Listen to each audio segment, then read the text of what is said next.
Hola, qué gusto. ¿Me escuchan? Es un enorme gusto estar con ustedes. Mi nombre es Javier Payeras. Soy coordinador cultural del Centro Cultural de España en Guatemala. Para mí es un enorme privilegio estar con amigos también que estoy encontrándome. Javier, a Manuel, a Johan, Mijail, que pues solo te había oído por referencia. Eh, Darle la bienvenida a este espacio, pues, que nos está permitiendo también unirnos a partir de todos los temas que existen ahora con la cuarentena y estos asuntos que nos han transformado de alguna manera el mundo, pero también nos han conectado de formas diversas. Eh, Como parte de la gente que ha trabajado dentro de toda la organización y de los centros culturales de España, alrededor en Guatemala y en Guinea, perdón, en Latinoamérica y en Guinea.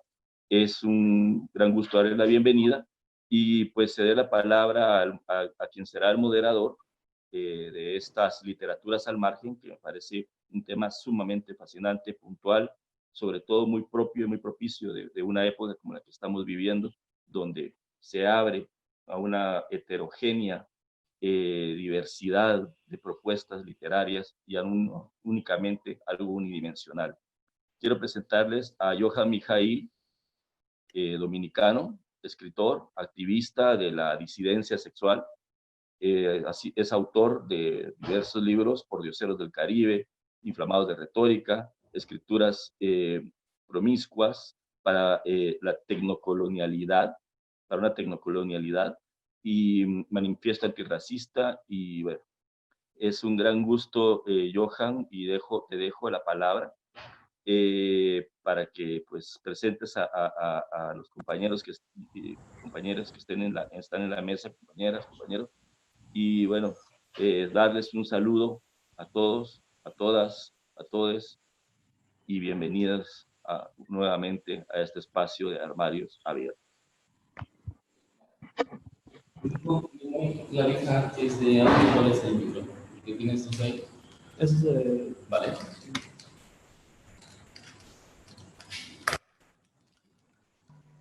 Johan, tienes el micro apagado. Tenemos un tema ahí. Hola, quiero yo también darle la bienvenida a todas, a todes. En esta oportunidad yo voy a estar moderando esta mesa que lleva por nombre Literaturas al Margen. Estoy bastante emocionada de tener la posibilidad de establecer esta conexión con estas compañeras, compañeros, que hoy nos convoca pues algo que nos mueve y nos motiva bastante, que es el ejercicio de la escritura, sobre todo una escritura comprometida con la visibilidad y con la exploración de experiencias que se resisten en su práctica pues a reproducir las lógicas heteronormativas y que también ponen en tensión diferentes situaciones también dentro de lo que se entiende como lo LGBTQ y plus, donde se pone también pues en evidencia un cuestionamiento a la supuesta supremacía racial blanca, y desde estas interseccionalidades vamos a estar conversando el día de hoy.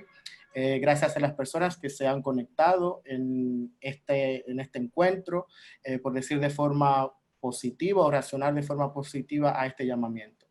En esta mesa estaremos compartiendo la conversación junto a Jorge Campos, de Nicaragua, Marielos Olivo, de El Salvador, Manuel Soc, de Guatemala, Cris Adá, de Guinea Ecuatorial, Javier Estanciola, de Panamá, y Bruno Bimbi, de Brasil.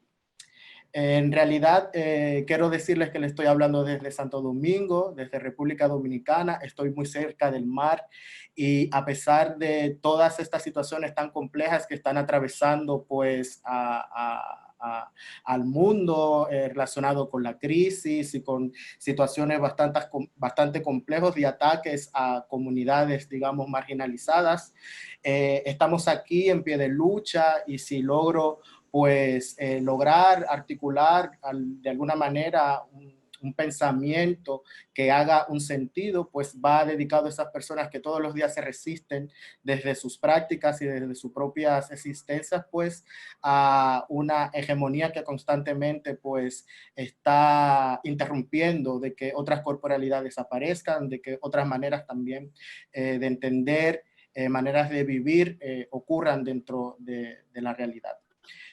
Cuando se me invitó a pensar cómo moderar esta mesa de literaturas al margen, me llegaban diferentes cosas a la cabeza. Lo primero, hablando de diversidad, disidencia sexual y de género, ¿qué significa hablar de la literatura si la pensamos, por ejemplo, como este espacio macro, mayúsculo, global, universalizador, en relación a una tradición que en su propio hacer ha invisibilizado estas corporalidades que desde su deseo, la búsqueda de placer, la forma de comportarse, pues se resisten a esa gran maquinaria heterocapitalista y colonial. Entonces, al relacionarlo con el margen, me parecía también interesante y hoy vamos a conocer más los proyectos escriturales de los compañeros que están presentes acá, de cómo tensionar esta idea universalizadora de la literatura como respuesta a una tradición que tiene naturalizada también las maneras heterocentradas,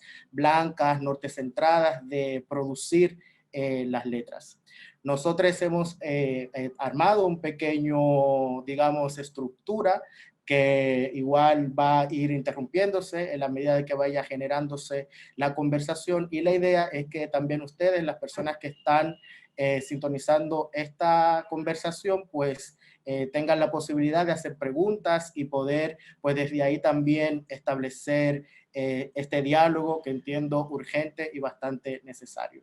Sin más, le voy a dar la palabra a los compañeros, ellos se van a presentar y en relación a eso, pues van entonces a comentar un poco en qué consiste su trabajo y lo que quieren comunicar en esta oportunidad. Así que nada, comencemos. Jorge.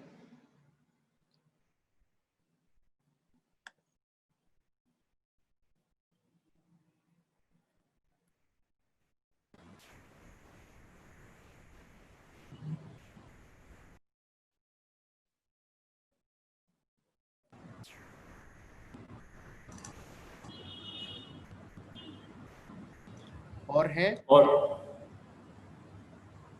¿escuchas? ¿Me escuchan? Sí.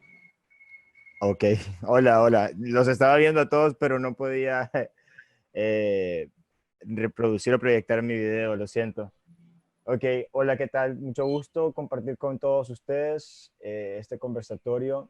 Soy Jorge Campos de Nicaragua, escritor. He publicado Ruinas del Árbol en el 2017, un poemario, ¿verdad?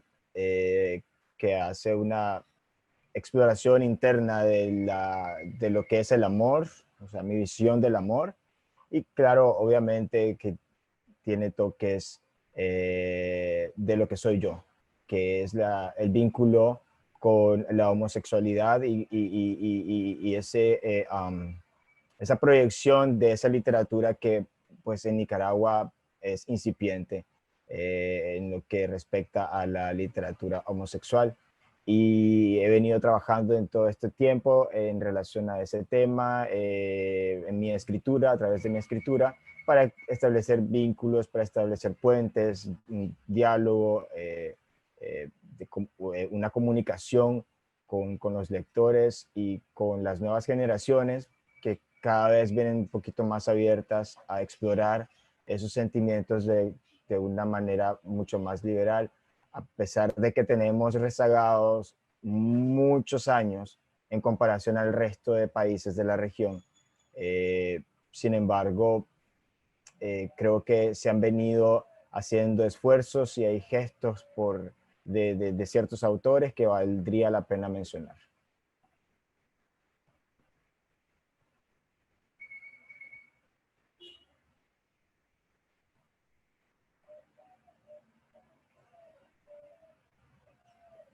Marielos. Hola, mucho gusto. Es un placer poder estar compartiendo con ustedes y con las personas que nos están viendo ahorita y quienes nos vayan a ver más adelante. Bueno, mi nombre es Marielos Olivo, soy lesbiana feminista y pues desde ahí va todo mi trabajo, las temáticas que intento posicionar en mi trabajo son justamente desde la realidad de una mujer lesbiana feminista salvadoreña.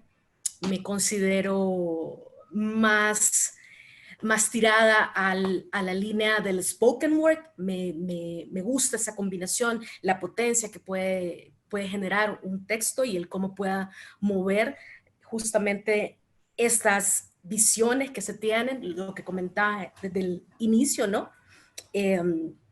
Y nada, trato de abordar esas temáticas que me pasan por el cuerpo, que le pasan a otras compañeras salvadoreñas también y en otros lugares.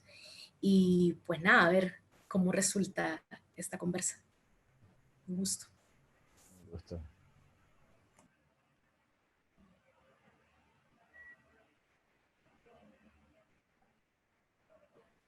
Manuel. Hola a todos, todas y todes. En principio, muy agradecido por la invitación al CCE, a toda la red, a Johan, y pues les voy a compartir parte de mi biografía. Bueno, soy Manuel Tzoc, tengo 38 años, soy poeta y artista visual, maya quiché, no hablante. Actualmente estoy en retoma de mi idioma materno, que es el quiché. Y pues nada, mi trabajo consiste en tratar de metaforizar realidades sociales desde la interseccionalidad identitaria, ¿no? A través del lenguaje poético y las artes visuales.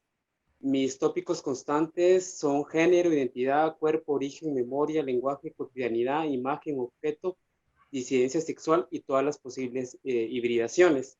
Y más adelante, digamos, también quisiera compartir no solamente mi trabajo, sino tratar de hacer un mapeo de toda esta, digamos, escritura disidente, escritura al margen, escritura que desborda y que atenta contra la heteronormatividad y la homonormatividad y digamos, se sale de los planos tradicionales y que también, y de la censura, ¿no? Que es muy importante, y de la autoedición, digamos, quiero tocar como varios temitas que me parecen importantes para poder contextualizarles, digamos, ese sondeo y ese mapeo de lo que se está haciendo en Guatemala, ¿no? Desde un tiempo para acá y de todas las involucradas, ¿no?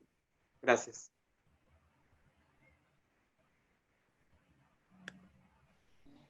Cris.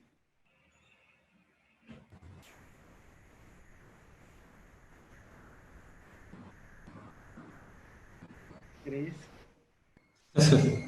Hola, soy Cris Ará, tengo 22 años y soy actor de Juntos Antes que Anochezca. Juntos Antes que Anochezca, bueno, hablaré un poquito del tema. Prácticamente los temas fundamentales que toca la novela son el abandono familiar a los adolescentes del colectivo y también el abuso de la Fuerza Armada a las personas del colectivo. Entonces mis proyectos literarios prácticamente en muchas ocasiones suelen ser para reivindicar aspectos sociales y también para entretener, porque yo creo que aquí en Guinea la única forma de poder penetrar en el subconsciente de los ciudadanos es a través de la cultura. La escritura es una forma de dar voz a personas prácticamente ignoradas por la sociedad y también por las leyes vigentes en mi país. Y también intento desarrollar toda esa trama con el cine, el teatro. En general, cualquier categoría que tenga que ver con la cultura, intento adentrarme en ello, sí, para poder concienciar a la gente, para poder de alguna manera instruir a la gente.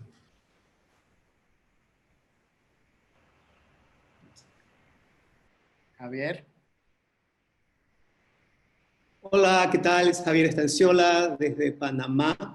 Creo que soy el abuelito del grupo y lo digo porque por mucho tiempo mi literatura, mi gestión cultural, en términos de teatro, en términos de producción, dirección, hasta actuación alguna vez hice, pues estaba muy orientada al principio en temas de descubrimiento, en temas de exploración individual, muy de mi salida del armario, muy de mi propia historia.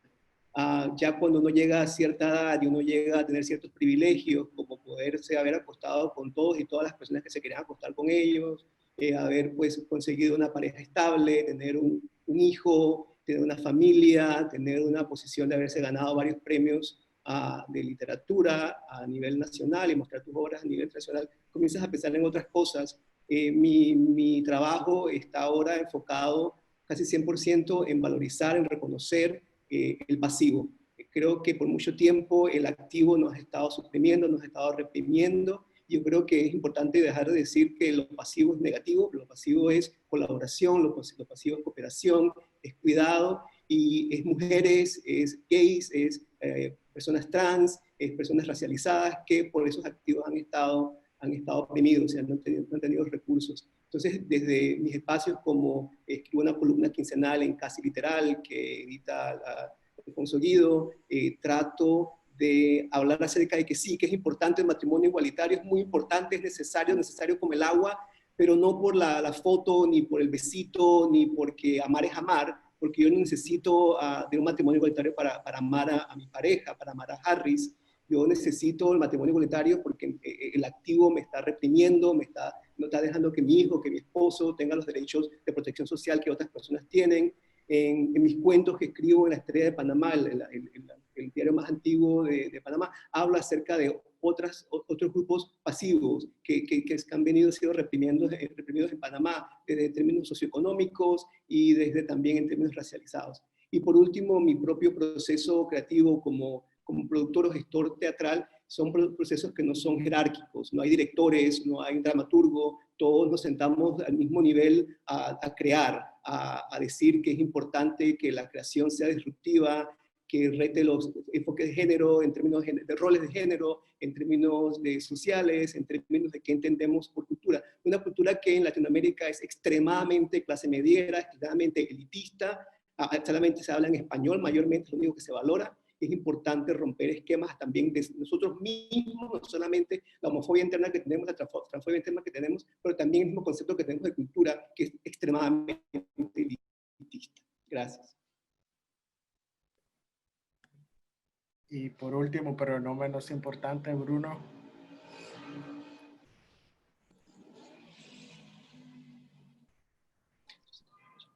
Bruno. No se te escucha. Bruno, ¿estás por ahí?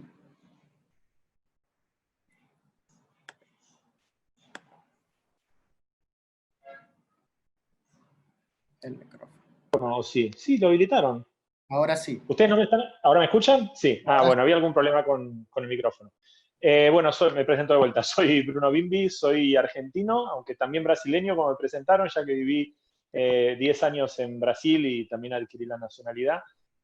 Soy periodista, hice una maestría en letras, doctorado en estudios del lenguaje, y además de eso soy activista, fui dirigente de la Federación Argentina LGBT, integré la dirección de la federación en la época en la que se organizaron las campañas por el matrimonio igualitario y la identidad de género. Fui uno de los responsables de la campaña por el matrimonio igualitario, que es el tema de mi primer libro, del que voy a hablar después, de matrimonio igualitario. Luego, bueno, me fui a vivir a Brasil para realizar estudios de posgrado. Allí coordiné la campaña por el matrimonio igualitario en Brasil, que también lo conquistamos por una vía diferente, no como en el caso de Argentina por votación del Congreso, sino por acciones en la justicia. Ayudé a organizar también la campaña por el matrimonio igualitario en Ecuador, que hace poquito cumplió un año desde la sentencia del Tribunal Constitucional. Y voy a hablar fundamentalmente de mis dos libros. El primero se llama, como ya dije, Matrimonio Igualitario. Es un libro que cuenta la historia, los entretelones de la campaña por el matrimonio igualitario en la Argentina.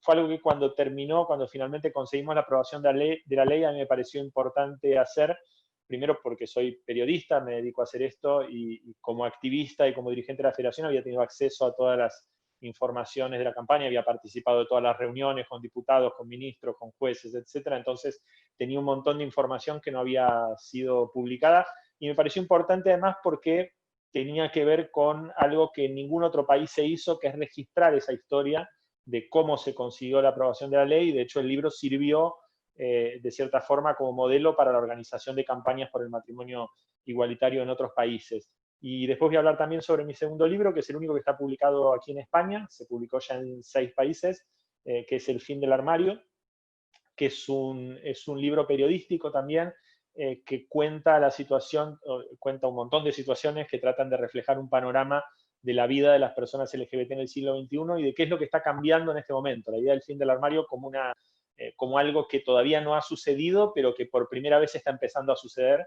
Por primera vez en la historia hay un cambio, y ese cambio, por lo menos en una parte del mundo, está permitiendo que las personas puedan salir del armario y también que las sociedades, de cierta forma, comiencen a salir del armario. Es un libro que cuenta un montón de historias de diferentes lugares del mundo, diferentes continentes, y que explica también un montón de cosas sobre nuestro mundo que quienes no pertenecen a esta sopa de letras de la comunidad LGBT no conocen, ¿no? Y la idea es tratar de contar un poquito sobre nuestro mundo para que se entienda un poco mejor. Bueno, excelente. Gracias por contarnos un poco de ustedes. Para mí particularmente era bastante más interesante de que cada uno se presentara porque implica en esta situación, en estas discusiones, pues también una percepción particular, personal de su propia experiencia y cómo se va pues relacionando eso de la vida con la práctica pues artística, con la escritura, con la literatura. Y fui anotando algunas cositas que se fueron repitiendo al momento de que se iban presentando y que quizás de alguna manera podríamos pues abordar la conversación desde estos 3 puntos, digamos que nos darían cierta estructura. Me gustaría en una primera parte saber un poco sobre de qué manera se relacionan sus proyectos, aunque ya han comentado un poco de escritura, de producción literaria con el activismo, y cuando me refiero al activismo me refiero con el hecho de poner no solamente la letra, sino también el cuerpo para la reivindicación de nuestras corporalidades, pues como se nombra este conversatorio, están pues entendidas o marginalizadas dentro de una sociedad heteropatriarcal, capitalista y también obsesionada con la blanquitud. También en otro punto, algo que se repetía y que Miguel pienso que puede dar ahí también un punto interesante, es la relación de la escritura con las ediciones. También me gustaría saber de qué maneras ustedes como autores están relacionados con el mundo editorial o cuáles alternativas a ese mundo editorial hegemónico de sus países, de qué manera se están involucrando con ello. Y por último, la escritura como posibilidad de construcción de una memoria de la diversidad sexual y de la disidencia sexual y de género. De qué manera la escritura podría construir una memoria que le dé un sentido de una imaginación a nuestras corporalidades, y también pensándolo en cómo la escritura nos podría permitir construir genealogías de otros proyectos escriturales que también forman parte de nuestros territorios y de la manera en que nos relacionamos cuando estamos ocupando el lugar de lector, de lectora, de lectores. Pienso en Pedro Lemebel, en Aida Cartagena Portalatín, en Néstor Perlonguer, pienso en Lezama Lima, José Esteban Muñoz, Rita Indiana. Estas escrituras pues que van también a reivindicar unas corporalidades que están dentro de este gran canon de la literatura, pues muchas veces invisibilizada por lo que ya he mencionado, esta cultura centrada en un régimen heteropatriarcal. No sé de qué manera vamos a abordar todo eso en esta conversación, pero la idea es que intentemos acercarnos de la manera más posible a todas estas ideas pues que vienen surgiendo. No sé quién quiera iniciar un poco conversando. Javier. Son varias preguntas y estoy como que, wow, eso puede ser un tema de doctorado, pero al mismo tiempo toca temas que me, ¿cuál es la palabra? Me quitan el sueño a mí, porque para mí es muy importante poder hacer ese activismo donde propongamos esa revolucionaria idea, en el caso yo de mi vida experimentada, de lo que experimento todos los días, que un hombre gay es un ser humano, ¿verdad? Y no es una aberración, no es un pecado, no es algo que se va a apartar, es algo que es importantísimo para mí, pero siento, lo he sentido en los últimos 3, 4 años, que desde la literatura, como se hace en Latinoamérica, no es el espacio, porque nadie me está leyendo. O sea, nos leemos nosotros mismos, nos leemos el mismo grupo de personas, los culturosos, y no llegamos realmente, por ejemplo, en Panamá, al 20% de los lugares que no llegan ni siquiera para comer. Entonces, ¿con quién estamos hablando? Si, como decías tú, ¿quién hace ediciones en Latinoamérica? En Panamá, para yo poder hacer un escritor de fama, tuve que haber presentado el texto a un gobierno, el gobierno hace un concurso de literatura, lo oficializa, imprime 1000, 2000 copias y nadie lee eso, ¿verdad? Las obras de teatro no las montan bien montadas. Y cuando las montan llegan la misma gente que siempre está hablando conmigo. Entonces, como que, ¿cómo podemos llegar realmente a las personas con las que tenemos que hablar? Y yo he tratado, organizado como gestor cultural, eventos donde solamente estoy hablando con las mismas personas, pero es extremadamente difícil. Entonces, como que es algo que no tengo una respuesta, pero sí quiero plantear que lo que estamos, o por lo menos lo que estoy haciendo yo ahora mismo, no es suficiente. Eso de imprimir un libro, eso de escribir bonito, eso de hacer obras bien montadas, no está llegando a las personas que deben llegar. Y la conversación se queda en un círculo muy, muy cómodo, donde hablamos con la gente que está de acuerdo con nosotros, pero realmente no estamos teniendo ningún impacto. Bien. Bueno, en ese sentido, siento me llega a la mente así rápidamente, en conversaciones con la escritora chilena Diamela El Tit, que hablaba también de que estas escrituras que se entienden del margen o que de alguna manera intentan representar o dar una visibilidad a las minorías raciales, de género, a las feminidades, también pareciera que están en su misma pulsión, pues intentando inventar esos lectores, esas lectoras, y quizá también no necesariamente la manera de operar va a ser, al menos en este tiempo, totalmente desde esta idea de una persona que tiene una recepción y que esas escrituras pues son leídas y que se hacen parte, digamos, del imaginario nacionales de nuestros países. Entonces siento que hay ahí también un trabajo político que hacer también, cómo generar no solamente el texto, sino cómo hacer que las personas que, digamos, sean los lectores, las lectoras, se relacionen con él. No sé, alguien que se motive. Bueno, a ver, me anoto entonces.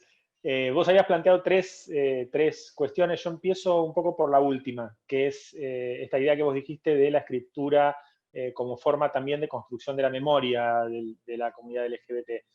Una de las cosas que me llevó a escribir el primer libro, Matrimonio Igualitario, tenía que ver exactamente con esto, ¿no? Cuando nosotros lanzamos la campaña por el matrimonio igualitario en Argentina en 2006, que fue una campaña organizada por la Federación Argentina de Lesbianas, Gays, Bisexuales y Trans, la Federación LGBT, una de las dificultades con las que nos encontramos fue, bueno, primero que estábamos lanzando una campaña por el matrimonio igualitario en un país de América Latina, en una sociedad extremadamente conservadora, con una iglesia católica muy poderosa y muy reaccionaria, que ahora tiene inclusive un papa, pero además que lo estábamos haciendo en un momento en el que eran poquísimos los países del mundo que habían avanzado en estos derechos. En aquel entonces, cuando lanzamos la campaña, eran apenas Canadá, Bélgica, el estado de Massachusetts en Estados Unidos, España, Sudáfrica y Holanda, que había sido el primero. Entonces había poquitas experiencias, pero además no había prácticamente bibliografía, o sea, no había nadie de los pocos países que habían aprobado el matrimonio igualitario. En ninguno de ellos se había registrado ese proceso, en ninguno de ellos se había escrito un libro o una serie de crónicas que contaran cómo había sido el camino, cómo había sido la discusión, cuáles habían sido las estrategias, cuáles habían sido las dificultades. Entonces, yo me propuse registrar todo ese proceso mientras hacíamos la campaña en Argentina, y después publiqué un libro que es, por un lado, una crónica periodística que cuenta los entretelones de cómo fueron las reuniones con los diputados, con los jueces, con los ministros, las negociaciones, las presiones de la Iglesia Católica, o sea, cómo fueron todos los entretelones que muchas veces ni siquiera salieron en la prensa en aquel momento porque poca gente los conocía en detalle, pero también registrar cómo fue la discusión en términos argumentales, ¿no? O sea, qué decían los que se oponían al matrimonio igualitario, cuáles eran los principales argumentos que utilizaban, y el libro en determinados momentos para la crónica y dice, bueno, vamos a hablar sobre esto, ¿no? Entonces, en el momento que se está discutiendo, por ejemplo, la adopción, bueno, para la crónica, discutamos la adopción, ¿qué es lo que sabemos sobre esto? ¿Cuáles son los argumentos en contra? ¿Cuáles son los argumentos a favor? O la palabra matrimonio, ¿no? ¿Por qué matrimonio y no unión civil? Entonces, el libro cuenta en forma de crónica cómo fue la pelea, pero a la vez para y dice, bueno, discutamos por qué matrimonio y no unión civil, cuáles son los argumentos. Entonces, me parece que eso fue importante en el sentido de registrar una memoria. El segundo libro, El fin del armario, hace lo mismo, pero de una manera más amplia, no enfocada en un tema, como es el matrimonio igualitario, sino tratando de registrar un momento, ¿no? De registrar una época. Yo digo que si a un joven homosexual de mediados del siglo XVII lo llevaran en una máquina del tiempo a mediados del siglo XIX, cuando llegara se encontraría con cambios sorprendentes en la moda, en la música, en los descubrimientos científicos, en los avances tecnológicos, pero su vida como joven homosexual seguía siendo exactamente igual, ¿no? O sea, el armario seguiría siendo igual de obligatorio, la relación con la familia seguiría siendo imposible, y la represión del Estado, de la religión y de la ciencia seguiría siendo insoportable y peligrosa. Ahora, si hiciéramos el mismo ejercicio con un joven homosexual de la década del 70 y lo trajéramos a nuestros días, al menos en una parte del mundo, aquí en Barcelona, se encontraría con que la alcaldesa de la ciudad es bisexual y lo dice sin problema, con que se puede casar en un registro civil, puede ir de la mano por la calle con su pareja y llevarla a cenar a la casa de sus padres. Es decir, por primera vez en la historia, por lo menos en una parte del mundo, se está comenzando a producir un cambio. Entonces, el libro trata de reflejar ese cambio que se está produciendo, por eso el título El fin del armario, no como algo que ya pasó, sino como algo que está empezando a suceder. Y también mostrando que ese cambio no está siendo igual en todo el mundo, que hay lugares donde se ha avanzado mucho, como es el caso de España o el caso de Argentina, y que hay lugares donde la situación sigue igual que hace un siglo, y hay lugares donde inclusive está peor, ¿no? Hay algunas regiones del mundo, en particular la mayor parte del continente africano, con la excepción principalmente de Sudáfrica, prácticamente todo Medio Oriente, con la excepción de Israel, y todo lo que eran las ex repúblicas soviéticas y la Federación Rusa, donde la situación, digamos, de persecución, inclusive a nivel estatal, de la homosexualidad y de la transexualidad es fuertísima, ¿no? En algunos países inclusive con pena de muerte. Entonces el libro trata de reflejar todo eso. Y eso, en cierto modo, volviendo a tu primera pregunta, relaciona la escritura con el activismo, ¿no? Porque yo mientras escribía Matrimonio Igualitario, habíamos terminado de aprobar la ley en la Argentina y yo estaba coordinando la campaña en Brasil, ¿no? Y estaba haciendo además en ese momento una maestría y mi tesis en la maestría fue sobre la discusión por la palabra matrimonio. Entonces, todo eso que yo estaba investigando y escribiendo al mismo tiempo servía para hacer la campaña, ¿no? Por el matrimonio igualitario en Brasil. Entonces había una conexión entre la escritura, la investigación académica, ¿no? y el activismo que a mí me ayudó mucho. Y por último, tu otra pregunta que tenía que ver con la relación con los modos de publicar o con el mundo editorial.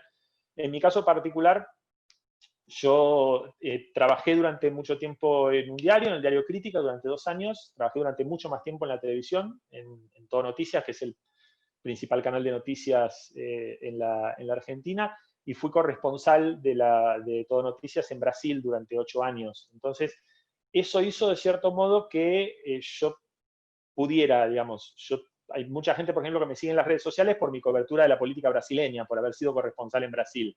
Pero al mismo tiempo, aunque me haya empezado a seguir por eso, al empezar a seguirme empieza a leer lo que yo escribo sobre temas LGBT, ¿no? O sobre los derechos LGBT. Entonces, yo trato también de conectar esas dos cosas y siempre traté de hablarle a un público más amplio, ¿no? O sea, hacer una literatura sobre el LGBT que sea para nosotros, pero que no sea solamente para nosotros, ¿no? Que la pueda leer cualquiera y que ayude también a que mucha gente que no forma parte de nuestra comunidad pueda entender muchas cosas sobre las que no sabe nada y sobre las que la mayor parte de la información que recibe está contaminada de prejuicios y de discursos de odio, etcétera, y uno puede traerle otro discurso, ¿no? Que por lo menos le haga cuestionarse los prejuicios. Yo en el prólogo del Fin del Armario termino diciendo que si alguien empezó a leer este libro con muchos prejuicios y lo terminó de leer con menos, entonces el libro sirvió para algo.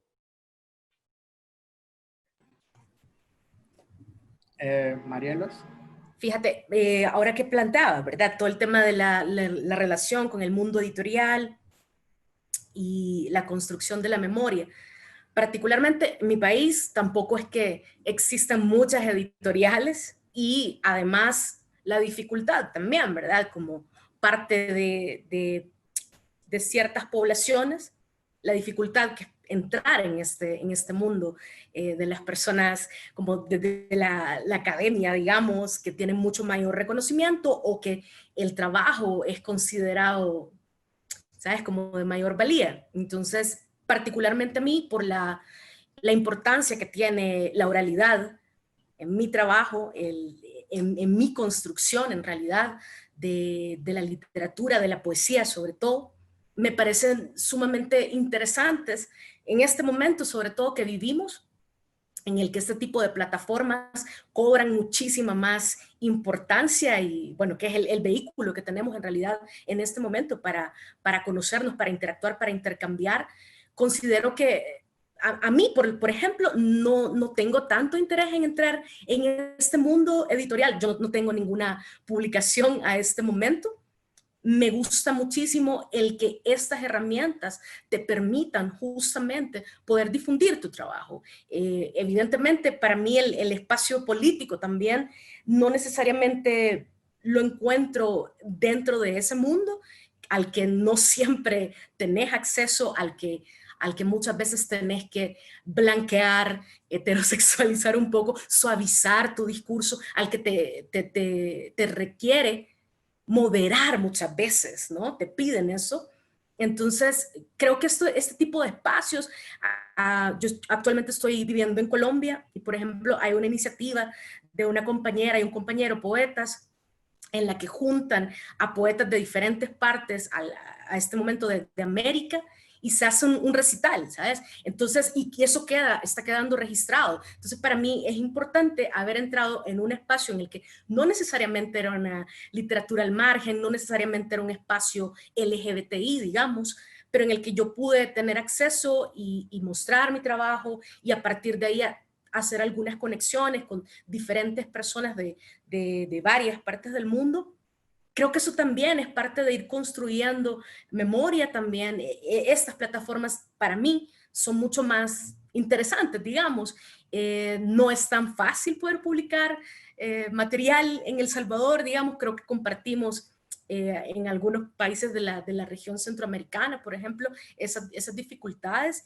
Y para mí ahí está el espacio político, el tener acceso a eso. De repente, pues sí, compartiendo videos, digamos, y eso es lo que les digo, para mí el tema de la oralidad es muy importante, el relacionar mi escritura con esto, ¿no? El retomar voces, el poder plantear desde mi voz esto, es súper importante. Entonces, a través de estas plataformas también se me ha acercado gente que no necesariamente comparte el ser lesbiana, el ser centroamericana, el ser morena, ¿no? Prieta en mi país. Sin embargo, hay algo que les ha movido, el texto les ha movido, la presentación, lo que sea. Entonces creo que son espacios interesantes también para posicionarte y evidentemente, pues sí, ¿verdad? Pones el cuerpo literalmente también de esta manera, ¿no? Que no es tan sencillo nombrarte, bueno, yo hablo por mi experiencia, nombrarte lesbiana y con el apellido feminista, pues te vienen una serie de cosas también, ¿no? Ahí de no, digamos, tanta aceptación. Entonces creo que eso son espacios que yo encuentro sumamente atractivos, que son importantes, sobre todo en este momento que estamos viviendo y que van a quedar ahí, que hay un registro valiosísimo también, ¿no?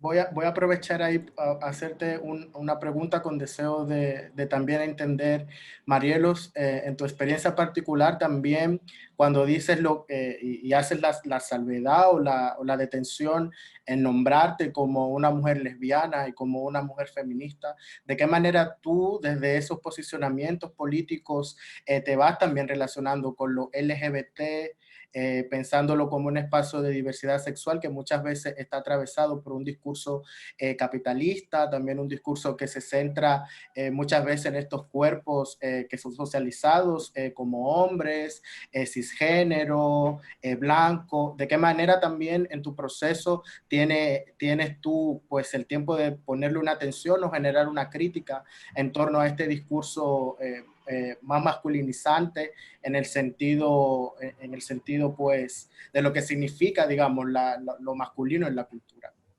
Fíjate, súper interesante. Mi trayecto, digamos, no tanto literario, sino a nivel político, la entrada fue justamente lo LGBTI, ¿no? Lo LGBT, sobre todo en mi país.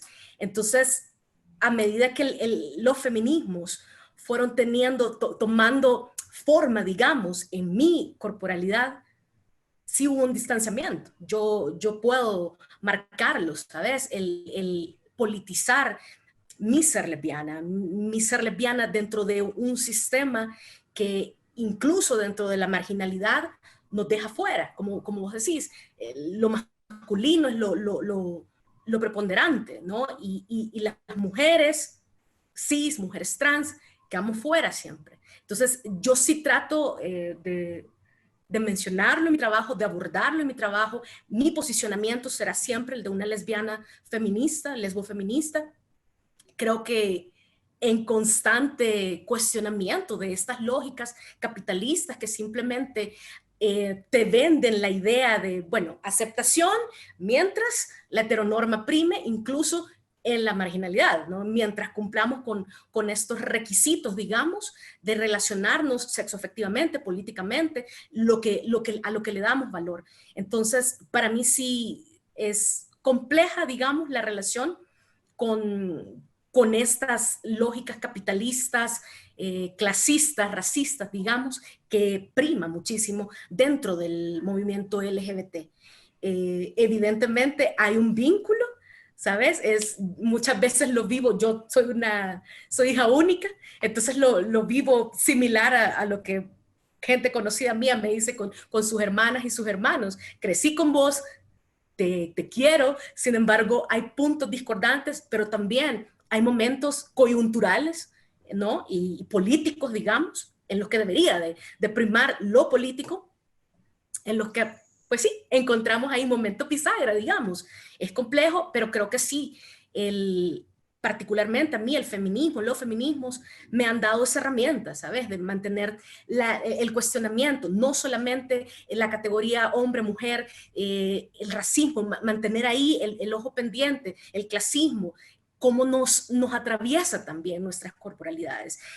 No es lo mismo ser una mujer lesbiana, salvadoreña, dentro de lo urbano, con ciertas posibilidades, nacida dentro de una familia en determinado punto, que una lesbiana en una comunidad estigmatizada de mi país, o una persona trans viviendo su realidad en estas comunidades. Entonces, para mí, eso es lo potente que yo encuentro en esta herramienta, que te mantiene constantemente en cuestionamiento de cuáles son mis privilegios. No te olvides, sí, yo me nombro, para mí eso es importante, nombrarme como mujer lesbiana, feminista, es súper importante. No dejo de fuera otras realidades, otras corporalidades, pero sin invisibilizar pues sí, la cuerpa que me tocó habitar en este momento, tiempo-espacio, ¿no? Sí. Excelente. Me gustaría recordarle a las personas que se han conectado más reciente, que estamos conversando desde esta idea de las literaturas al margen y desde la experiencia particular, cada uno está pues intentando establecer una relación entre la literatura, el activismo, la escritura y las ediciones o el mundo editorial en sus contextos, en sus experiencias particulares, y la escritura como construcción de memoria. Yo particularmente conozco el trabajo de Manuel en relación a algo que tiene que ver con esta idea alternativa de construcción de publicaciones de editorial, pero también el trabajo que él hace en relación a a esa interseccionalidad también de una escritura a través del cuerpo, a través de la performance. Bueno, Marielo, tú también hablabas de tu interés por el spoken word. Entonces me gustaría, Manuel, que nos cuentes un poco sobre el tema editorial, cómo lo vives tú y de qué manera también podemos pues conocer esa parte que también me llama bastante la atención. Claro, voy a, digamos, ir punto por punto, pero como tú lo habías dicho, digamos, bueno, estaba como pensando, ¿no? Literaturas al margen, como por qué, para quién, cómo, ¿no? Entonces también me puse a pensar en un sistema, digamos, político, social y económico que digamos, se riega por toda Vía Yala, ¿no? Un sistema heteronormado, ¿no? Y Guatemala lamentablemente no escapa de eso, siendo una sociedad, digamos, doble moralista, conservadora, ultraconservadora, machista, y que está cooptada por un fundamentalismo religioso, ¿no? Y cómo esta literatura al margen viene e infecta, viene y desborda e invade sus espacios heteronormados, incluso homonormados, ¿no? Que ya se instauran, ¿no? Es interesante cómo el activismo y cómo el activismo viene a abrir brecha, ¿no? Yo no me considero como tal como activista, si mi literatura o mis acciones performáticas conllevan, digamos, que estoy consciente de ello, ¿no? Conllevan a mi cuerpo como una herramienta política, pues bien, está mi cuerpo, ¿no? O sea, está presente, está batallando, ¿no? Y siempre es un cuerpo de resistencia, ¿no? Aunque sea fracturado. Entonces, eso por un lado, en cuanto a la primera. En cuanto a las ediciones, digamos, el mundo editorial hegemónico, fíjate que yo siempre he apostado, desde que empecé mi carrera hace 15 años, por la autoedición. No siempre he publicado con editoriales, pero de corte alternativo e independiente, porque también, digamos, no he visto ahí censura y no me quiero autocensurar tampoco, ¿no?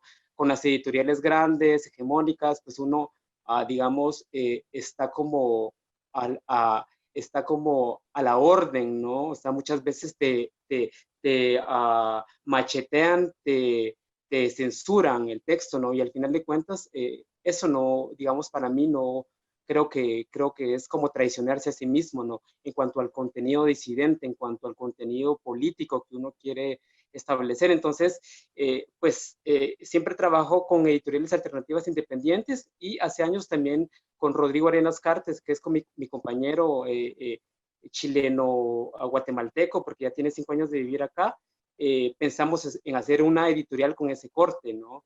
Que visibilizara cuerpos, identidades, afectos, sexualidades que históricamente han sido callados, ¿no? Digamos que no es una editorial propiamente LGBTIQ, pero la mayor parte que ha publicado con nosotros sí, digamos, se pronuncian desde estas disidencias, ¿no?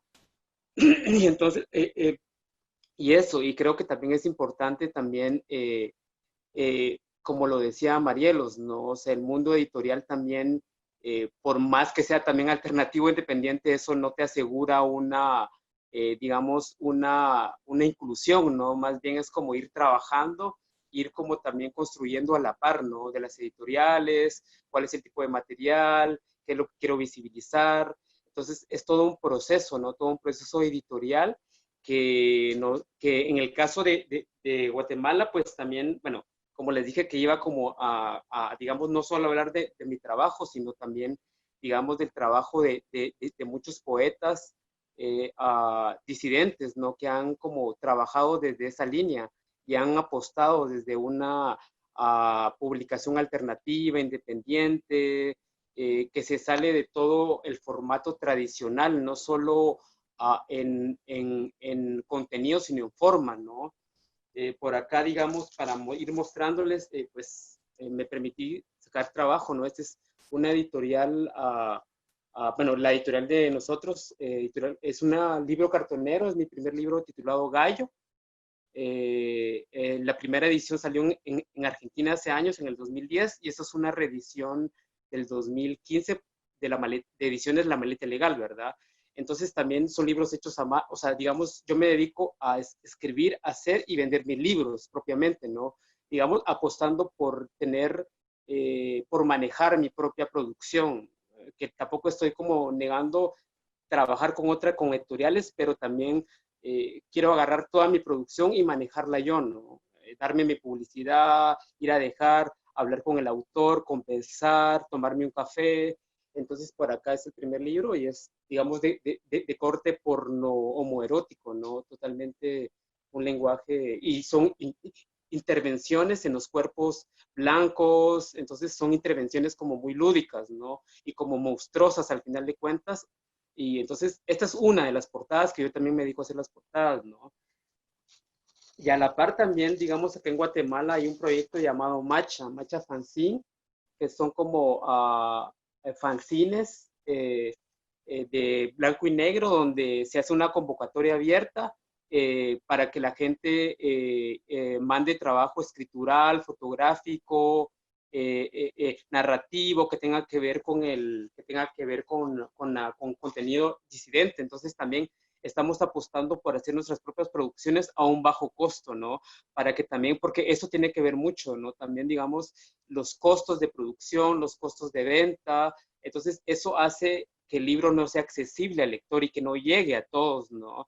Esto vale $2, por ejemplo, ¿no? 15 quetzales aquí en Guatemala, incluso 10, ¿no? Entonces, estamos manejando como estéticas también como interesantes, bien curadas, pero también, digamos, producción accesible al lector, ¿no? Y de ahí también tenemos como otras fanzines llamadas un poco más como más prolapso anal, ¿no? Por acá podemos abrir. Entonces también son editoriales también que para mí son pequeños atentados terroristas contra la homonormatividad y la heteronormatividad, porque también está en EMA. Entonces, la convocatoria no solo es a nivel guatemalteco, sino es a nivel, digamos, a nivel Abya-Yala, ¿no? Entonces, también es interesante cómo, digamos, bueno, aquí está también el libro de Pop Queer de Rodrigo Arenas Carter, mi compañero, pareja, que escribió este libro también de corte pornográfico bajo la editorial. Entonces, digamos que material hay. Gente aquí en Guatemala escribiendo hay nuevas generaciones. Este es una antología que se me asignó.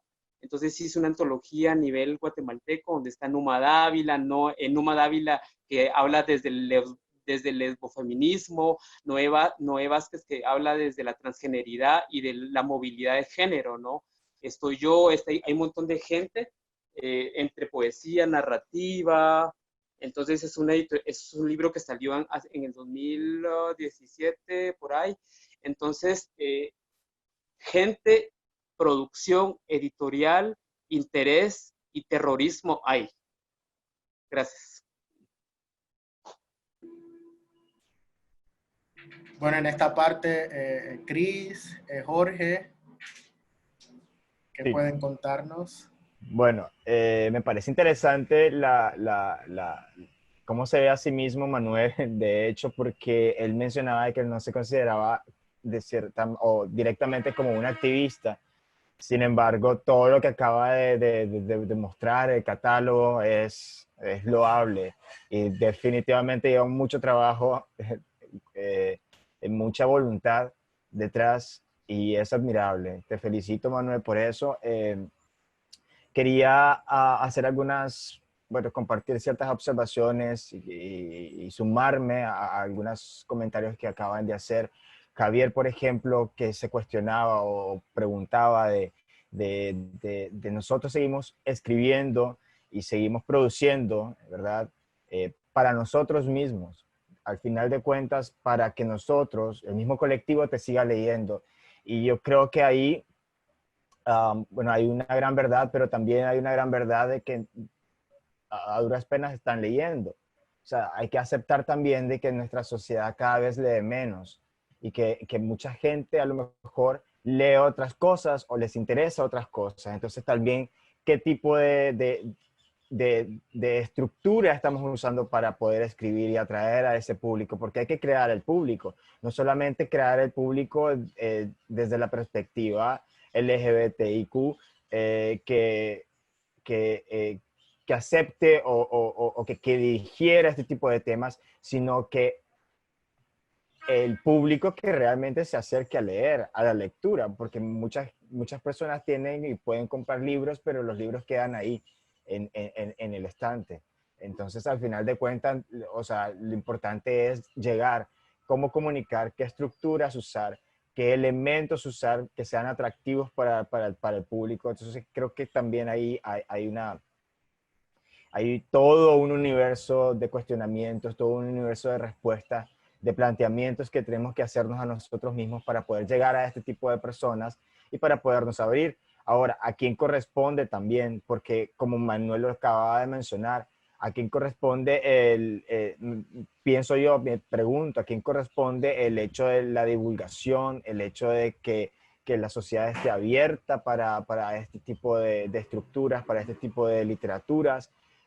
Si hay toda una estructura heteronormativa que nos rige, como mencionaba Marielos, cómo hacer, y si es al autor mismo el que le corresponde ser el activista de eso, llevar la voz cantante de eso. Manuel nos acaba de mencionar que él escribía, él produce, él publica, él hace todo su marketing, ¿verdad? También se comunica con los autores, publica a los autores, crea todo, incluso hasta manualmente. Entonces yo me pregunto, ok, entonces ya dejamos de ser solamente autores y pasamos a hacer toda la estructura en una sola persona o en un grupo pequeño, ¿verdad? Porque seguimos siendo minorías en toda esta estructura que nos rige. Entonces me pregunto, ¿verdad?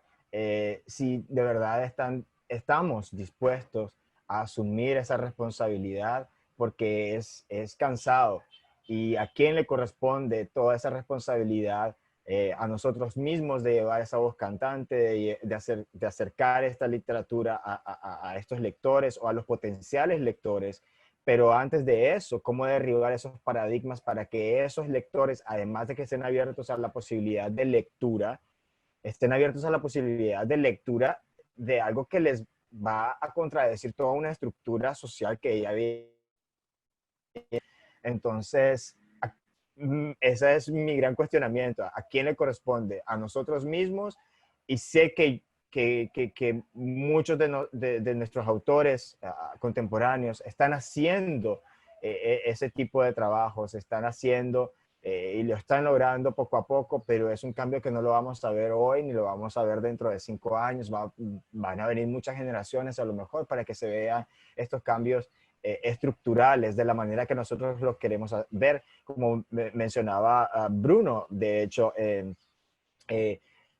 que tanta distancia o que tanto tiempo hay entre un mundo y el otro, entre África que está enfrente de Europa, por ejemplo. Hay un gran abismo entre ambos, como en todos estos países todavía africanos en los que se condena la homosexualidad o pensar distinto, y enfrente está la otra estructura donde mencionaba Bruno que podía desde hace muchos años, desde, no sé, 60, 70 mencionaba él, en Barcelona podían estar 2 personas tomadas de la mano del mismo sexo sin ningún problema. El transgénero se ve también con ciertos avances. Entonces, ¿cómo esperar que nuestra realidad latinoamericana esté abierta a ese tipo de cambios? Y creo que también hay que considerar de que eso no va a venir en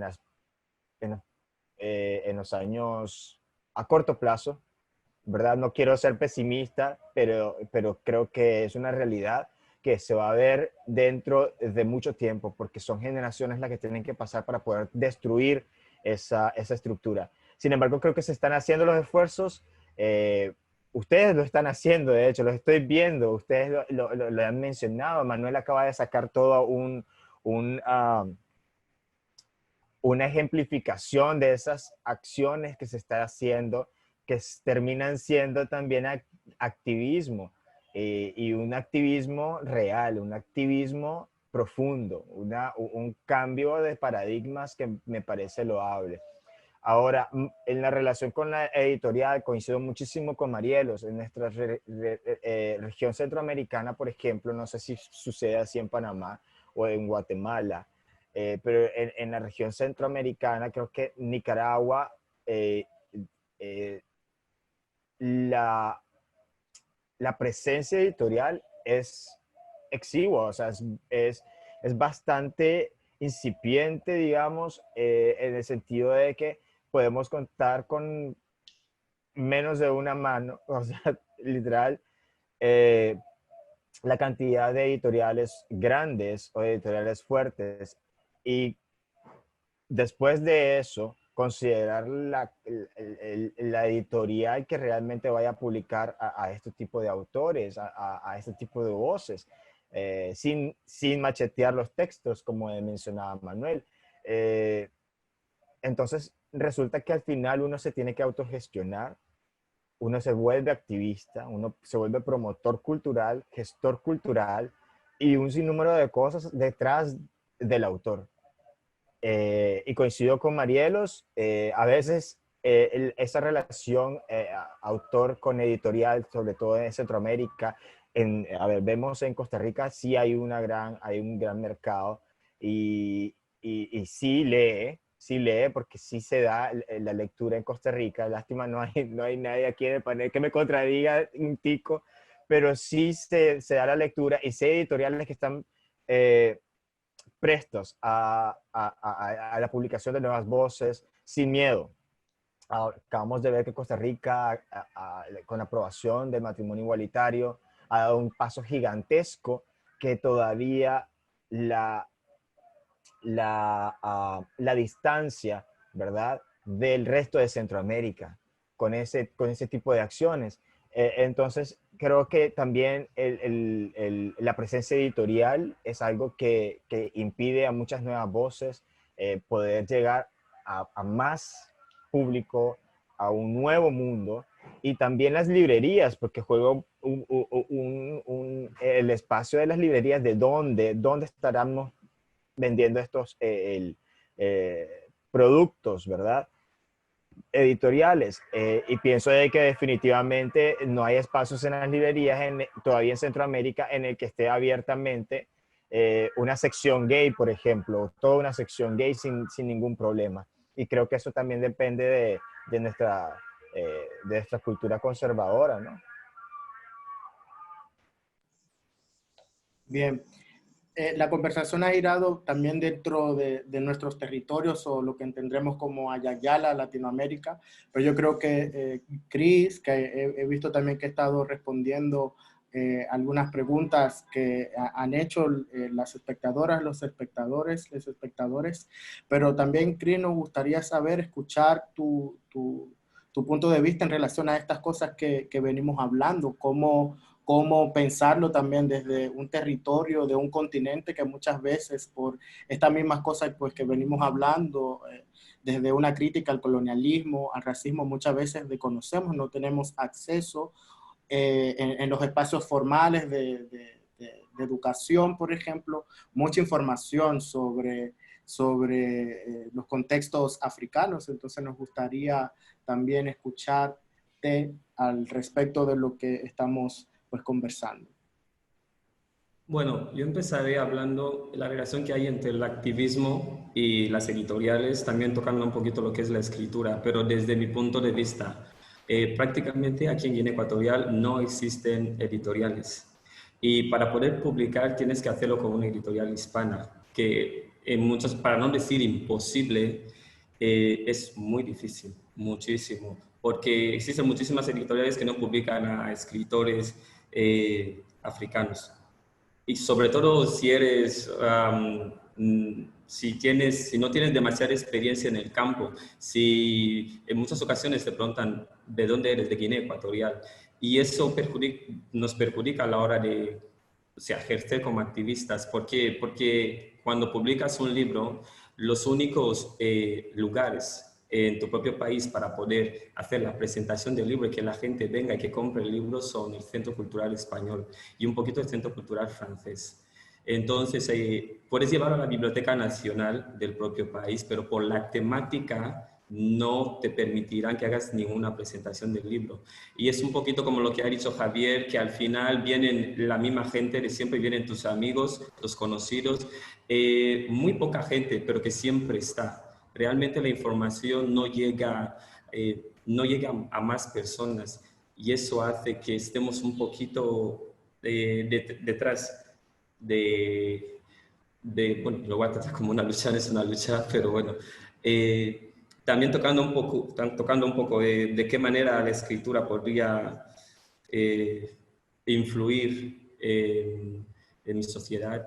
Bueno, sería un tema un poco más difícil, por eso muchas de las estrategias que nosotros usamos aquí es meternos en obras teatrales, porque prácticamente cuando haces una obra teatral nadie la va a venir a parar.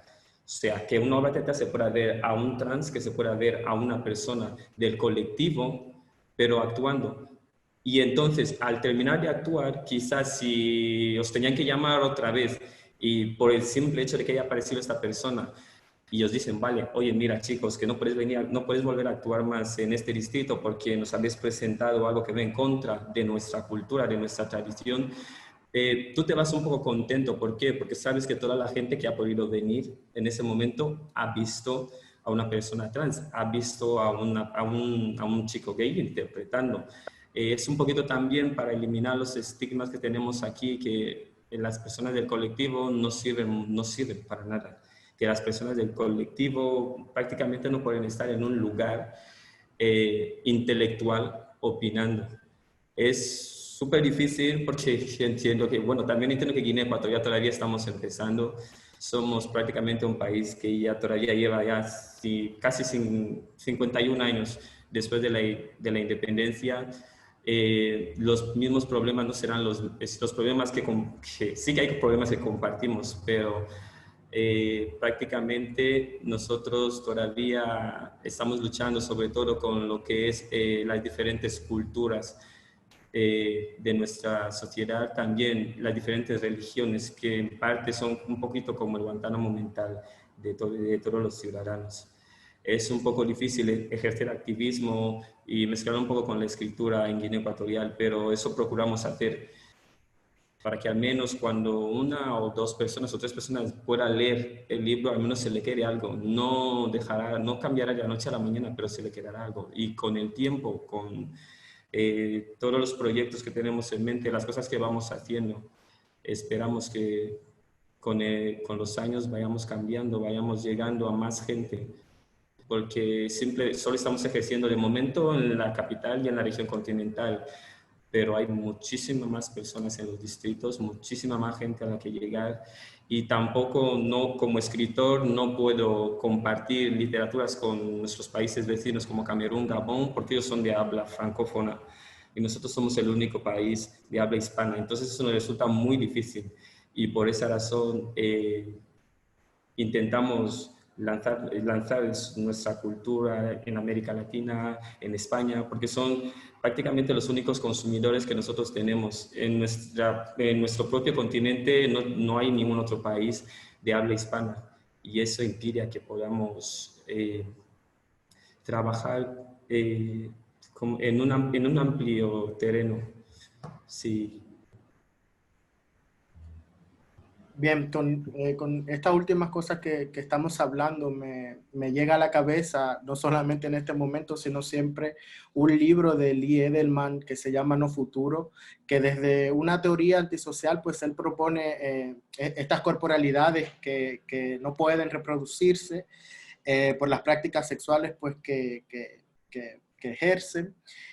Habla de un no futuro, pero pienso también José Esteban Muñoz, que lamentablemente lo perdimos hace unos años, un intelectual, académico, profesor, escritor cubano, que en otro libro trata de darle una respuesta crítica a Lee Edelman en un libro que se llama Cruising Utopía, y él hablaba de que a pesar de todo no podemos perder la esperanza en el sentido político de que hay que también de alguna manera comenzar a celebrar nuestras vidas como proyectos posibles de pensarse en el futuro, pero un futuro que no sea heterosexual, que no sea racista.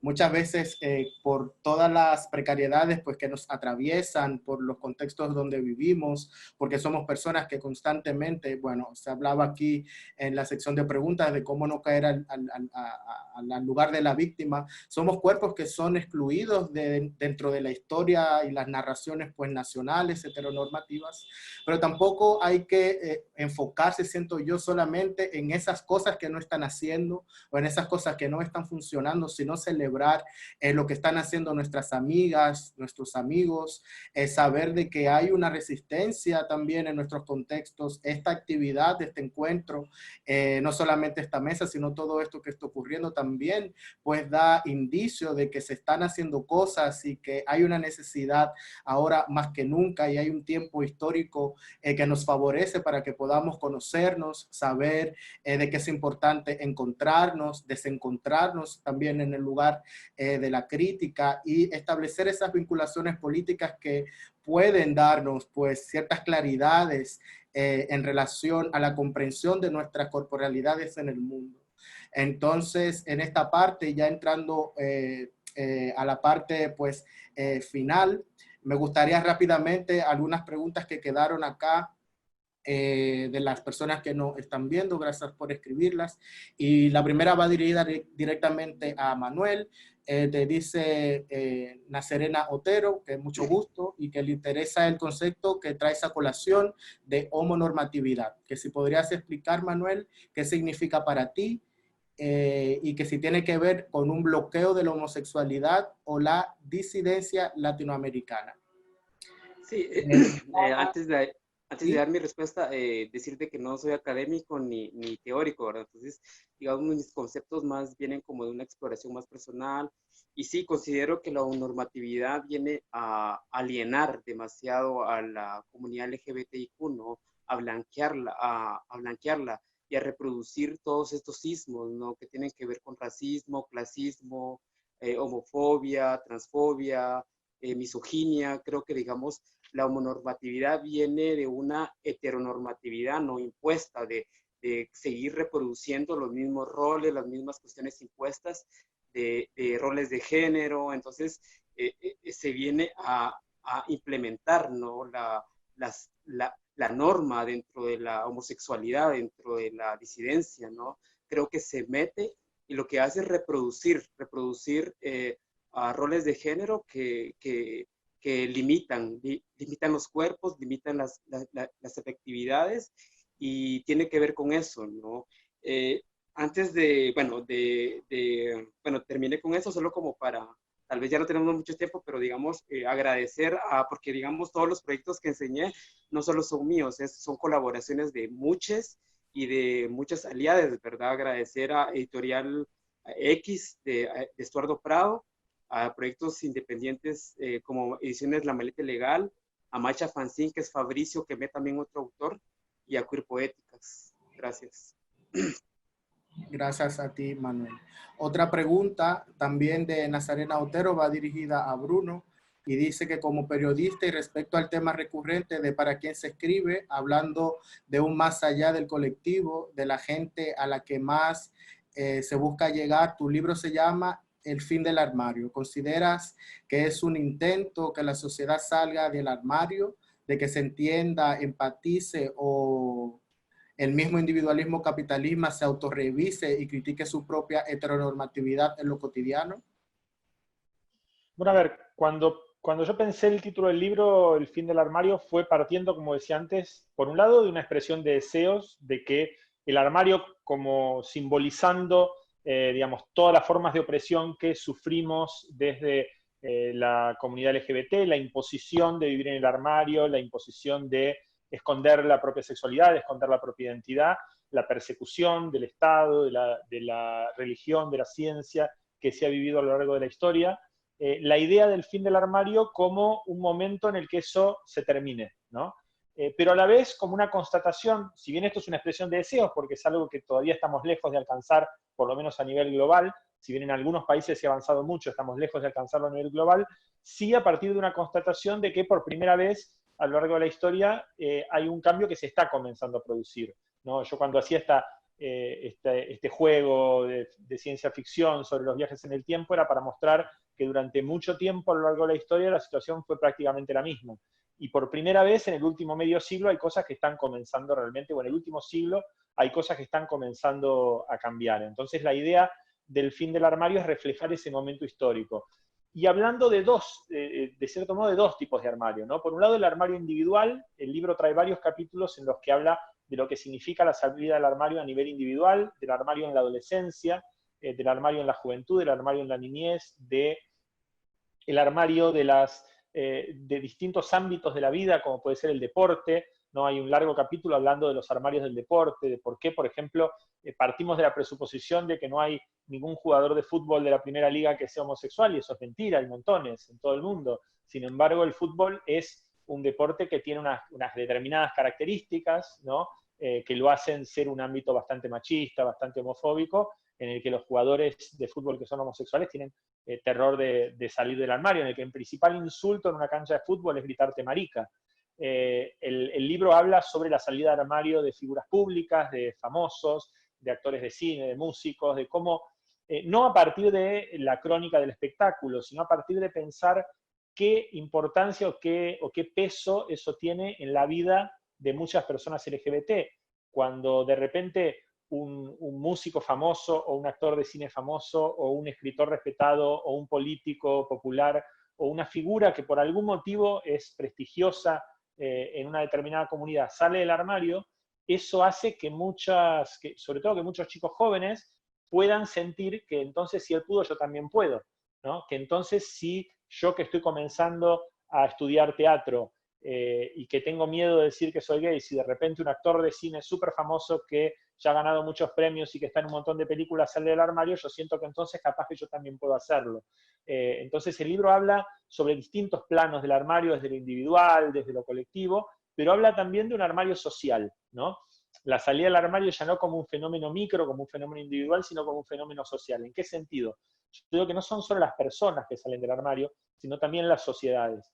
Cuando en una determinada sociedad la inmensa mayoría de la población LGBT está en el armario, o diría la inmensa mayoría de gays, lesbianas y bisexuales, porque las personas trans es muy difícil que permanezcan en el armario porque la visibilidad está en el cuerpo, ¿no? Digamos, la transgeneridad es algo que no se puede esconder como la homosexualidad porque está visible desde afuera, está visible en el cuerpo. En cambio, una persona gay, una persona lesbiana puede esconderle su sexualidad con mucho esfuerzo, con mucho sufrimiento psíquico, puede escondérsela a su entorno, a su familia, a sus amigos, a sus compañeros de trabajo. Y cuando en una sociedad la inmensa mayoría de las personas lesbianas, gays y bisexuales están en el armario, ¿qué es lo que pasa? Que para el resto de las personas, para las personas heterosexuales, la única representación de la homosexualidad o de la bisexualidad son los discursos de odio, ¿no? Es lo que dice la iglesia, es lo que dice el Opus Dei, es lo que dice el pastor evangélico, es lo que dice Bolsonaro en Brasil, o es lo que dice los ayatolas en Irán, o es lo que dice Putin en Rusia. Entonces, ese es el único discurso que circula. Entonces, ¿qué significa para la mayoría de las personas heterosexuales de esos países donde nuestra comunidad está en el armario ser homosexual? Significa ser una persona depravada, pervertida, malvada, que quiere destruir la sociedad, que es peligrosa para los niños, que quiere corromper a la juventud, que quiere acabar con la familia. Ahora, cuando en una sociedad la mayoría de las personas comienzan a salir del armario, ¿qué es lo que sucede? Que esa imagen horrible, esa representación horrible que construyen los discursos de odio de la religión y de la política, se confronta con el vecino de al lado, con mi hijo, con mi sobrino, con la maestra de mis hijos, con mi abogado, con el conductor del noticiero de la televisión, o con la cantora famosa, o con la cajera del banco donde yo tengo cuenta, y ahí vos, claro, confrontás esa imagen abstracta con la persona de carne y hueso, y decís, a ver, a fulanita yo la conozco, es la maestra de mis hijos, es una persona honesta, trabajadora, es una buena persona, entonces no es una perversa, malvada, que quiere destruir la sociedad y acabar con la familia. Entonces, cuando las personas mayoritariamente en una sociedad comienzan a salir del armario, se derrumba algo más que el armario individual, se derrumba un armario colectivo que sostiene el prejuicio. Y empezamos a ver al otro ya no a partir de esas representaciones, sino a partir de las personas de carne y hueso a las que conocemos. Y eso produce un cambio cultural muy fuerte en la sociedad que produce a la vez cambios micro de vuelta, o sea, es algo que va de arriba hacia abajo y de abajo hacia arriba.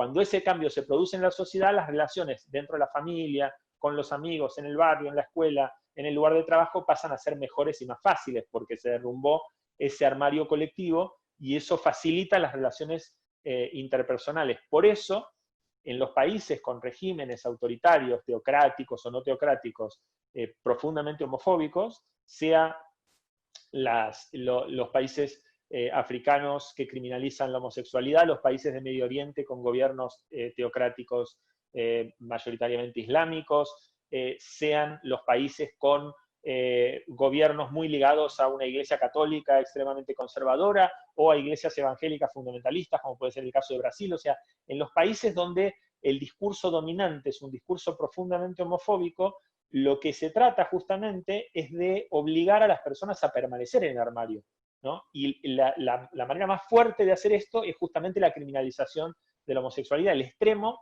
son esos países donde ser gay o ser lesbiana o ser bisexual o ser trans es delito, donde por el solo hecho de ser homosexual vos podés ir a la cárcel o podés ser condenado a la pena de muerte. Entonces eso obliga a toda la población LGBT a estar en el armario.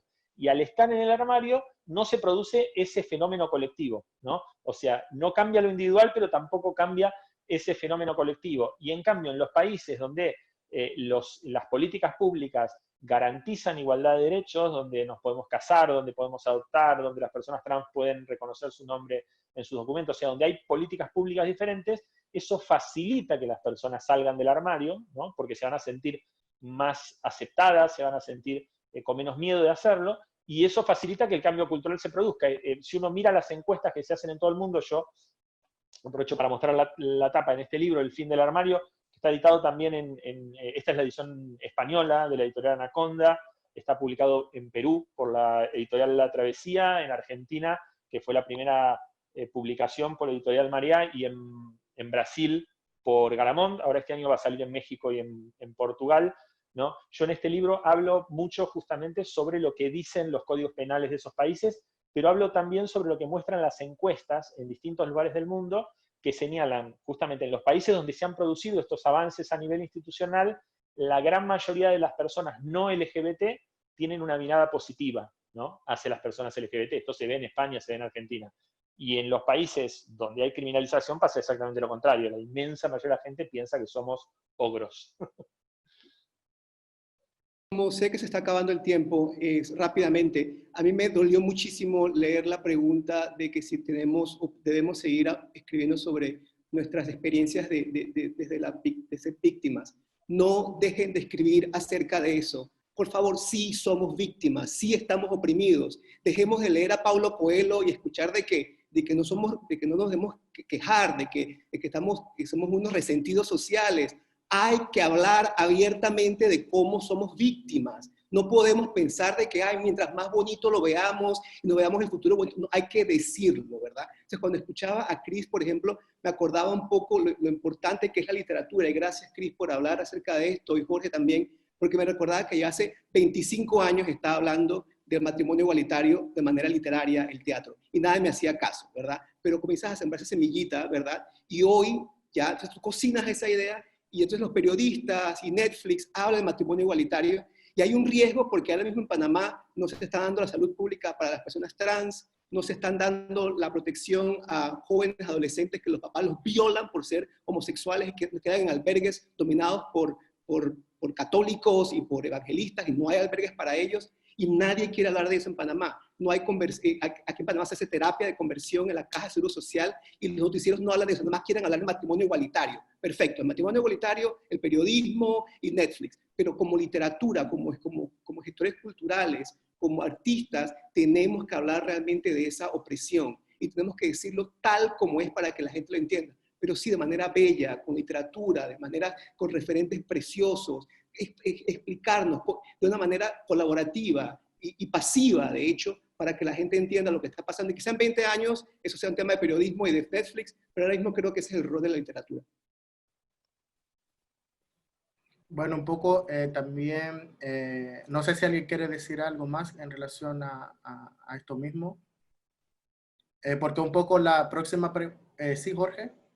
Sí, solamente quería agregar un poco a lo que decía Javier, ¿verdad? Y esa pregunta de por qué no se encuentra literatura distinta a la de la víctima.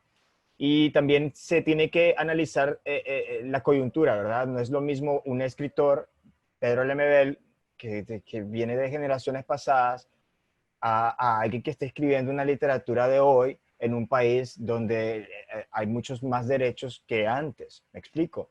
Entonces, no, o sea, la visión del escritor, la visión del autor del 1960 es totalmente distinta a la visión del autor del 2020, porque hay muchas menos restricciones. Ahora, si bien es cierto también, a través de la literatura podemos crear nuevos mundos o el mundo que queremos, no podemos obviar esas heridas abiertas, esas heridas que vienen transfiriéndose de generación en generación. Y hay que hacerle honor también a todas esas personas que pasaron por tantas cosas. Entonces, no creo que hablar de un mundo totalmente feliz, ignorando toda una realidad que sí pasó, sea lo conveniente, porque también hay que hacer justicia histórica, pienso yo. Adelante, Johan. Era una pregunta que nos devolvía un poco a la parte de cómo esta relación de estas escrituras, de estas maneras de hacer, de producir letras y la relación con el mundo editorial, y particularmente Luis Graham, que es un amigo curador que ayer estuvo moderando una mesa, hablaba sobre la autoedición, que es algo que también se ha tratado un poco, y también de cómo estamos trabajando desde acá, desde República Dominicana, a través de una editorial que hemos hecho con unas amigues que se llama Catinga Ediciones, que tiene la particularidad, o más bien se posiciona políticamente, desde el hecho de publicar y hacer circular escrituras de personas negras y personas afrodescendientes de la comunidad LGBT. Entonces me gustaría saber cómo ven ustedes también esta relación desde sus prácticas y desde los cuerpos que tienen, también de cómo muchas veces aparece el racismo como una constante también dentro de la comunidad. Siempre se piensa desde una tradición de la diversidad sexual que habla desde el norte, y que igual que el hecho de recibir la opresión también es una realidad y una verdad. Ese cuerpo que oprime tiene una forma, y esa forma que tiene es este hombre blanco, heterosexual, cisgénero, con ciertos accesos, privilegios de clase. Entonces, ¿cómo abordar estas temáticas también en las maneras de producir dentro de esas escrituras también un pensamiento crítico desde el antirracismo?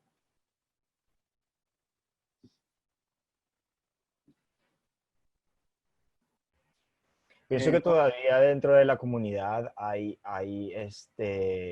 ciertos paradigmas, que incluso que nosotros tenemos que asumir que son ciertos, que son reales, que están ahí, y que impiden que exista un diálogo, ¿verdad?, entre humanos, sin importar la raza, sin importar su percepción individual en relación al género, en relación a su sexualidad. Creo que este impedimento, mientras no asumamos este impedimento como una realidad, no se van a poder notar esos cambios. Hablaba Chris, por ejemplo, de esa dificultad del acceso a una publicación, por ejemplo, que tiene que irse a un país o hablar con editoriales, con gestores culturales que son ajenos totalmente a su cultura, que no representan absolutamente nada para su cultura. Entonces, me parece también una forma de violencia de toda esta estructura que nos rige, ¿verdad? De toda el clasismo, la cultura blanca, que llena de privilegios, que es la que condiciona o que es la que pone los límites de qué publicar o qué no publicar, de por qué una persona negra o una trans, por ejemplo, tiene que acudir a esta supremacía para poder solicitar ese permiso de publicación, y por qué no existe una estructura que los avale, ¿verdad? Pero bueno, eso es algo que se me ocurre ahora, y no quisiera monopolizar la palabra porque creo que ya nos estamos quedando cortos de tiempo. Adelante los siguientes. Cris.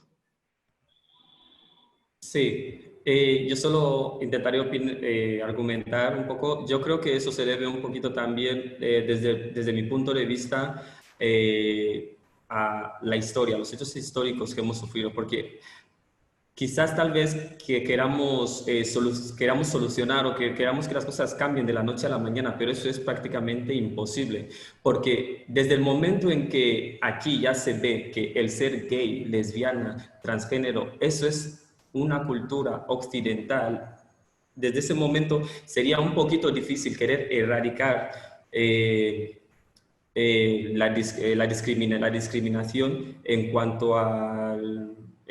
bueno, lo que has dicho, en cuanto a los sectores, en las editoriales, en cuanto a la manera de ver a la persona blanca en los textos literarios. Eso es un poquito, ¿cómo decirlo?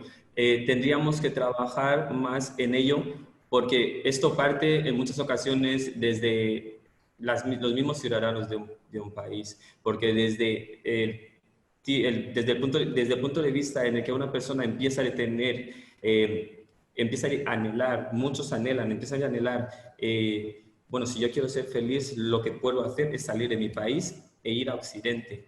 Pero si tú sales de tu país y te vas a Occidente es porque sigues anhelando todavía el estilo de vida que tienen las personas que viven en el Occidente, pero no te paras a pensar y te dices, oye, mira, que esto ha sido un trabajo que ellos han logrado. Entonces yo puedo quedarme en mi país también y luchar por los derechos de las personas de mi país. Quizás de aquí a 30, quizás mitad de un siglo, se vaya a reconocer, pero es que la historia se viene construyendo, no se hace de la noche a la mañana. Yo creo que deberíamos ir tratando esos temas, pero sin esperar demasiado una solución repentina, porque es algo que va a ir pasando de generación en generación y con cada generación irán viendo las cosas desde un punto de vista diferente. No sé Eso. si alguien más quiera hablar al respecto, porque también reconocer una escritura que está corporalizada va siempre también atravesando esas otras cosas pues que van poniéndose en evidencia. O sea, si hay que continuar todavía pidiendo permiso a una hegemonía para poder producir, las cosas entonces están sumamente complicándose siempre. Total. ¿Sí, Marielo? Sí, totalmente de acuerdo. Yo creo que, pues sí, mucha gente también que se dedica a esto, pues sí, ansías publicar tu material, verlo ahí, materializar esto, ¿no? Sin embargo, creo que hay otras maneras en las que no necesariamente tengas que hacer vos toda la inversión. Lo que decía Manuel en un principio, que es un trabajo sumamente jodido, complicado y que requiere una inversión de plata también, pequeña, grande, como sea, ¿no?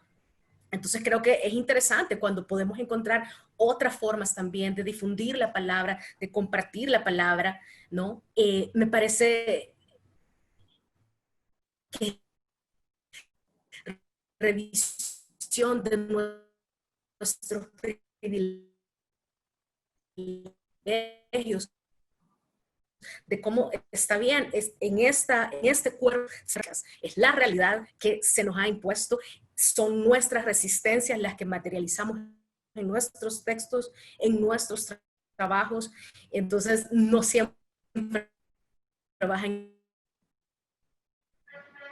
cosas felices, ¿no? Es genial construir nuevos imaginarios. Entonces, sí creo yo que es importante, por ejemplo, cuando hablabas del racismo, saber cuál es nuestro lugar dentro de esto, ¿no? Reconocer que también nos han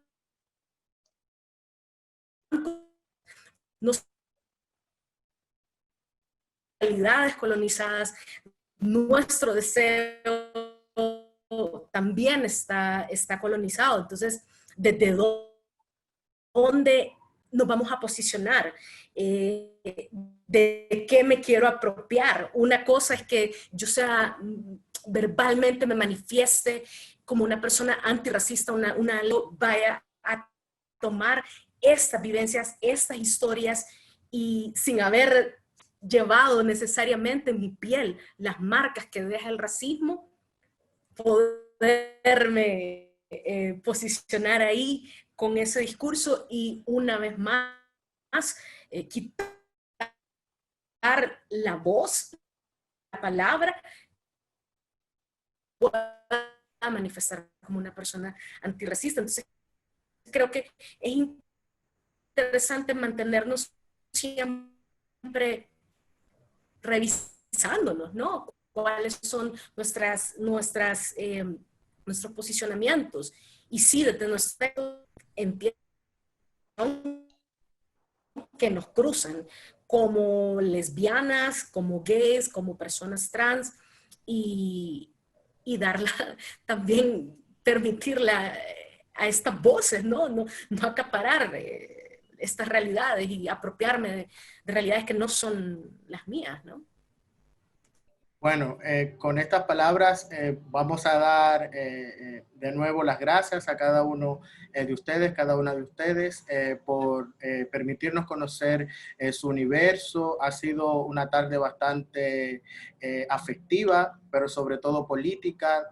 Me alegra mucho y me llena de mucha algarabía, me alboroza pues saber de que estamos comprometidas con la palabra, no solamente en su producción, sino tratando de entender el contexto político que estamos viviendo y que también nuestras corporalidades están pues diciendo algo en la manera en que nosotros estamos pues construyendo artísticamente, creativamente a través de las letras.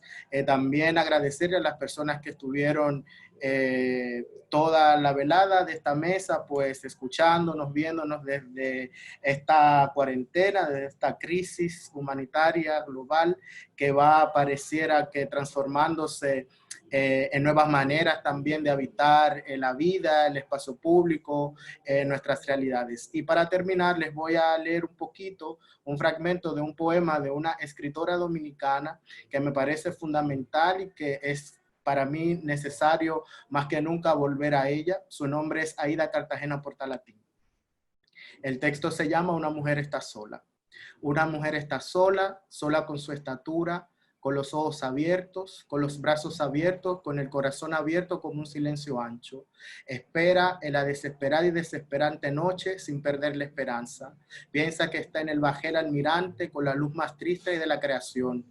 Ya hizo velas y se dejó llevar por el viento del norte, con la figura acelerada ante los ojos del amor. Una mujer está sola, sujetando con sus sueños, los sueños que le restan y todo el cielo de artillas, seria y callada frente a un mundo que es una piedra humana, móvil, a la deriva, perdido el sentido de la palabra propia, de su palabra inútil. Una mujer está sola, piensa que ahora está todo o nada, y nadie dice nada de la fiesta o el luto, de la sangre que salta, de la sangre que corre, de la sangre que gesta o muere a la muerte. Nadie se adelanta ofreciéndole un traje para vestir una voz que desnuda solloza, deletreándose. Una mujer está sola, siente y su verdad se ahoga en pensamientos que traducen lo hermoso de la rosa, de la estrella, del amor, del hombre y de Dios. Con la escritura de Aida Cartagena Portalatín, nuevamente me despido, gracias por sintonizar y espero verles en vivo y tomarnos una cerveza, un café y conversar de manera personal. Gracias por sintonizar y gracias por todo. Gracias a todos. Gracias. Chao, abrazos. Se Chao. cuidan. Abrazos. Gracias. Abrazos, adiós.